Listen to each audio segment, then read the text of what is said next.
ಶ್ರೀ ಗಣಪತಿ ಶಾರದಾ ಗುರುಭ್ಯೋ ನಮಃ. ಯತ್ರ ಯೋಗೇಶ್ವರ ಕೃಷ್ಣೋ ಯತ್ರ ಪಾರ್ಥೋ ಧನುರ್ಧರಃ ತತ್ರ ಶ್ರೀ ವಿಜಯ ಭೂತಿರ್ಧ್ರುವ ನೀತಿರ್ಮತಿರ್ಮಮ. ಶ್ರೋತೃಗಳಿಗೆ ಶ್ರೀ ಅಳಸಿಂಗರಾಚಾರ್ಯ ವಿರಚಿತ ಶ್ರೀ ವ್ಯಾಸ ಮಹರ್ಷಿ ಪ್ರಣೀತ ಶ್ರೀಮನ್ ಮಹಾಭಾರತದ ವನ ಪರ್ವದಲ್ಲಿ ಪಾಂಡವರು ದೀರ್ಘಕಾಲದ ವಾಸವನ್ನು ಉದ್ದೇಶಿಸಿ ದ್ವೈತ ವನಕ್ಕೆ ಹೋದುದು ಎಂಬ 24ನೆಯ ಅಧ್ಯಾಯಕ್ಕೆ ಸ್ವಾಗತ. ಹೀಗೆ ಪುರಜನರು ಹಿಂತಿರುಗಿದೊಡನೆ ಸತ್ಯಸಂಧನು ಧರ್ಮನಿರತನೂ ಆದ ಯುಧಿಷ್ಠಿರನು ತನ್ನ ಸಹೋದರರನ್ನು ಕುರಿತು, ಓ ಸಹೋದರರೇ, ಇನ್ನು ನಾವು ಮುಂದಿನ 12 ವರ್ಷಗಳನ್ನು ನಿರ್ಜನವಾದ ಕಾಡಿನಲ್ಲಿ ಕಳೆಯಬೇಕಾಗಿದೆ. ಆ 12 ವರ್ಷಗಳವರೆಗೆ ನಮ್ಮ ವಾಸಕ್ಕೆ ಅನುಕೂಲವಾಗಿಯೂ ಅನೇಕ ಮೃಗ ಪಕ್ಷಿಗಳಿಂದ ತುಂಬಿ ನಾನಾ ವಿಧ ಫಲ ಪುಷ್ಪ ವೃಕ್ಷಗಳಿಂದ ರಮ್ಯವಾಗಿಯೂ ಇರುವ ಒಂದು ಮಹಾರಣ್ಯವನ್ನು ನೋಡಿ ನಮ್ಮ ವಾಸಕ್ಕಾಗಿ ನಿರ್ಣಯಿಸಿಕೊಳ್ಳಬೇಕು. ಅದು ಸಾಧುಗಳಿಗೆ ವಾಸವಾಗಿಯೂ ಪವಿತ್ರವಾಗಿಯೂ ಇರಬೇಕು. ಅಂತಹ ಸ್ಥಳವೊಂದನ್ನು ನಿರ್ಣಯಿಸಿರಿ ಎಂದನು. ಆಗ ಅರ್ಜುನನು ಗುರುಭಕ್ತಿಯಿಂದ ಧರ್ಮಪುತ್ರನನ್ನು ಕುರಿತು, ಅಣ್ಣ, ನೀನಾದರೂ ಮಹರ್ಷಿಗಳನ್ನು ವೃದ್ಧರನ್ನು ಉಪಾಸಿಸಿದವನು. ಮನುಷ್ಯ ಲೋಕದಲ್ಲಿ ನಿನಗೆ ತಿಳಿಯದುದು ಯಾವುದೊಂದು ಇಲ್ಲ. ಅಲ್ಲದೆ ವೇದ ಪಾರಂಗತರಾದ ವ್ಯಾಸಾದಿ ಮುನಿಗಳನ್ನು, ತಪಸ್ವಿಗಳು ಜಿತೇಂದ್ರಿಯರು ಆದ ಮಹರ್ಷಿಗಳನ್ನು, ದೇವಲೋಕ, ಬ್ರಹ್ಮಲೋಕ, ಗಂಧರ್ವಲೋಕ, ಅಪ್ಸರ ಲೋಕಗಳೆಂಬ ಎಲ್ಲಾ ಲೋಕಗಳಲ್ಲಿಯೂ ತಡೆಯಿಲ್ಲದೆ ಸಂಚರಿಸುತ್ತಿರುವ ನಾರದರನ್ನು ಉಪಾಸಿಸಿರುವೆ. ಅನೇಕ ಬ್ರಾಹ್ಮಣರ ಮನೋಭಾವಗಳನ್ನು ನೀನು ಬಲ್ಲವನು. ಎಲ್ಲರ ಪ್ರಭಾವವನ್ನು ತಿಳಿದವನು ನೀನೇ. ನಮ್ಮ ಶ್ರೇಯಸ್ಸಿಗೆ ದಾರಿಯೇನೆಂಬುದನ್ನು ನೀನೇ ತಿಳಿದಿರುವೆ.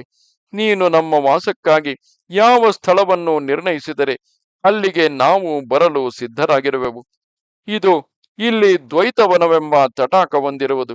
ಅದರ ಸುತ್ತಮುತ್ತಲಿನ ಪ್ರದೇಶವೆಲ್ಲವೂ ದ್ವೈತವನವೆಂದೇ ಕರೆಯಲ್ಪಡುವುದು. ಇಲ್ಲಿ ಅನೇಕ ಪುಣ್ಯಶಾಲಿಗಳು ವಾಸಿಸುತ್ತಿರುವರು. ಅದು ಪುಷ್ಪ ಫಲ ಸಮೃದ್ಧವಾಗಿ ಮೃಗ ಪಕ್ಷಿಗಳಿಂದ ಮನೋಹರವಾಗಿರುವುದು. ನಿನಗೆ ಸಮ್ಮತವಾದರೆ ಮುಂದಿನ 12 ವರ್ಷಗಳನ್ನು ನಾವು ಸುಖವಾಗಿ ಅಲ್ಲಿಯೇ ಕಳೆಯಬಹುದು. ಇದರ ಮೇಲೆ ನಿನ್ನ ಇಷ್ಟವೇನು ಹೇಳು ಎಂದನು. ಅದಕ್ಕೆ ಆ ಯುಧಿಷ್ಠಿರನು, ಅರ್ಜುನ, ನೀನು ಹೇಳಿದುದು ನನಗೂ ಸಮ್ಮತವೇ. ಆ ದ್ವೈತವನವೆಂಬ ಪ್ರಖ್ಯಾತವಾದ ತಟಾಕದ ಬಳಿಗೆ ಹೋಗುವೆವು ಎಂದನು. ಆಮೇಲೆ ಪಾಂಡವರೆಲ್ಲರೂ ಅಲ್ಲಿದ್ದ ಕೆಲವು ಬ್ರಾಹ್ಮಣ ಸಂಘದೊಡನೆ ದ್ವೈತವನಕ್ಕೆ ಹೊರಟರು.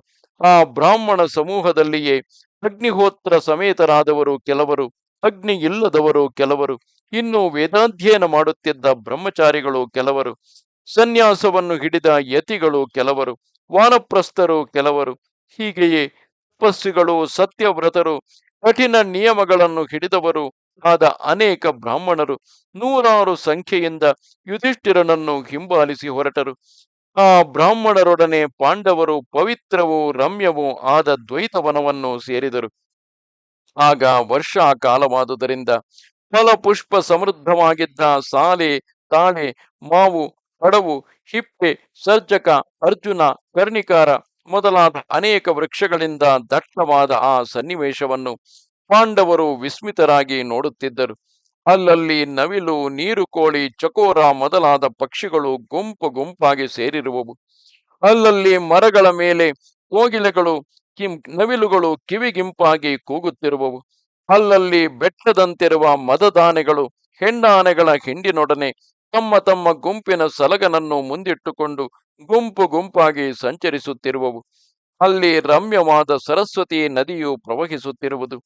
ಅದರ ತೀರದಲ್ಲಿ ಜಟಾವಲ್ಕಲಗಳನ್ನು ಧರಿಸಿ ಶುದ್ಧ ಮನಸ್ಕರಾಗಿ ಧರ್ಮನಿರತರಾದ ಅನೇಕ ಸಿದ್ಧರು ಸೇರಿರುವರು.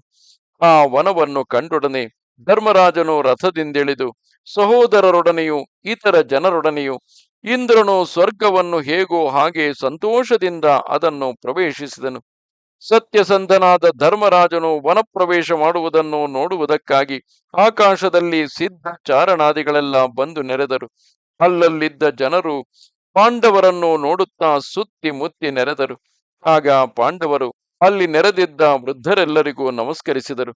ಅವರು ಕೂಡ ಇವರನ್ನು ದೇವತೆಗಳಂತೆಯೂ ಅರಸರಂತೆಯೂ ಭಾವಿಸಿ ಇವರಿಗೆ ಪ್ರತಿ ಸತ್ಕಾರಗಳನ್ನು ಮಾಡಿದರು. ಆಮೇಲೆ ಪಾಂಡವರು ಅಲ್ಲಲ್ಲಿನ ಬ್ರಾಹ್ಮಣರ ಮುಂದೆ ಕೈಜೋಡಿಸಿದಂತೆಯೇ ವನದಲ್ಲಿ ಮುಂದೆ ಸಾಗಿದರು.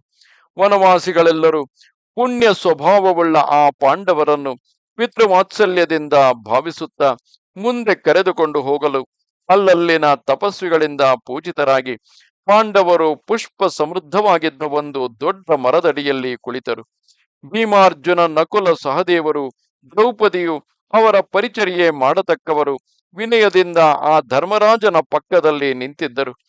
ಹಲವು ಬಳ್ಳಿಗಳಿಂದ ಆವೃತವಾಗಿ ಬಗ್ಗಿದ ಕೊಂಬೆಗಳಿಂದ ಕೂಡಿದ್ದ ಆ ದೊಡ್ಡ ಮರವು ಮಹಾ ಧನುರ್ಧಾರಿಗಳಾಗಿದ್ದ ಪಾಂಡವರಿಂದ ಆಗ ಮಹಾ ಗಜ ಸಮೂಹದಿಂದ ಕೂಡಿದ ದೊಡ್ಡ ಪರ್ವತದಂತೆ ಪ್ರಕಾಶಿಸಿತು. ಇದು 24ನೆಯ ಅಧ್ಯಾಯವು. ನಮಸ್ತೆ ಶಾರದೆ ದೇವಿ ಕಾಶ್ಮೀರ ಪುರವಾಸಿನಿ ತ್ವಾಮಹಂ ಪ್ರಾರ್ಥಯೇ ನಿತ್ಯಂ ವಿದ್ಯಾದಾನಂಚ ದೇಹಿಮೆ. ನಮಸ್ಕಾರ.